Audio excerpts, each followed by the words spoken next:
Hadis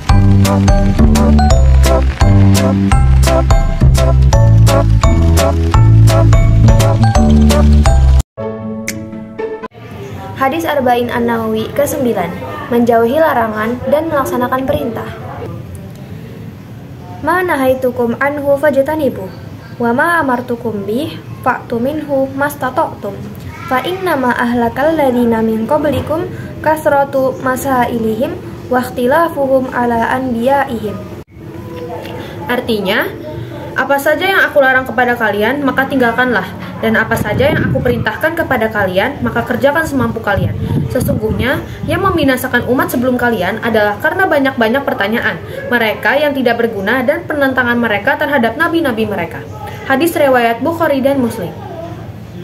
Penjelasan hadis ini yang pertama, wajibnya meninggalkan setiap apa yang diharamkan oleh Rasulullah SAW seperti syirik, bid'ah, serta berbagai maksiat yang diharamkan oleh Allah Subhanahu Wa Taala.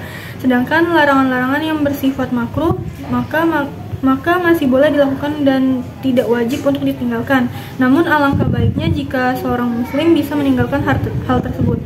Yang kedua, kewajiban untuk melakukan setiap apa yang diperintahkan oleh Allah Subhanahu Wa Taala semampu kita.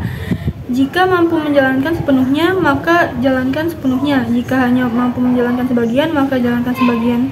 Dan jika tidak mampu menjalankannya, maka tidak berdosa di hadapan Allah Subhanahu Wa Taala, karena kita benar-benar tidak mampu. Yang ketiga, perbedaan antara larangan dan kewajiban adalah larangan itu bisa dihindari secara mutlak hanya dengan diam saja, sementara perintah itu membutuhkan usaha dan tidak semua orang mampu melakukan usaha itu. Lalu penjelasan yang keempat, larangan itu lebih berat daripada perintah, karena larangan itu dilarang secara mutlak, sedangkan perintah itu diperintahkan namun diikat dengan semampu kita.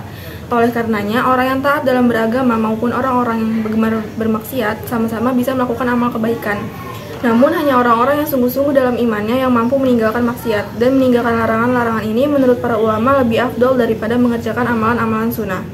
Yang kelima, peringatan untuk jatuh ke dalam kesalahan yang pernah dilakukan oleh orang-orang ahlul kitab sebelum kita, yaitu banyak bertanya terhadap hal-hal yang tidak perlu dengan pertanyaan-pertanyaan yang tercela yang bisa membuat beban ibadah umat Islam bertambah, ataupun bisa membuat umat Islam justru malah loyo dalam menjalankan perintah-perintah Allah Subhanahu Wa Taala dan Rasulullah SAW. Yang keenam, kewajiban seorang muslim adalah mempelajari firman-firman Allah Subhanahu Wa Taala di dalam Al-Quran dan juga sabda Nabi Muhammad SAW dengan bantuan atsar para sahabat serta penjelasan para ulama.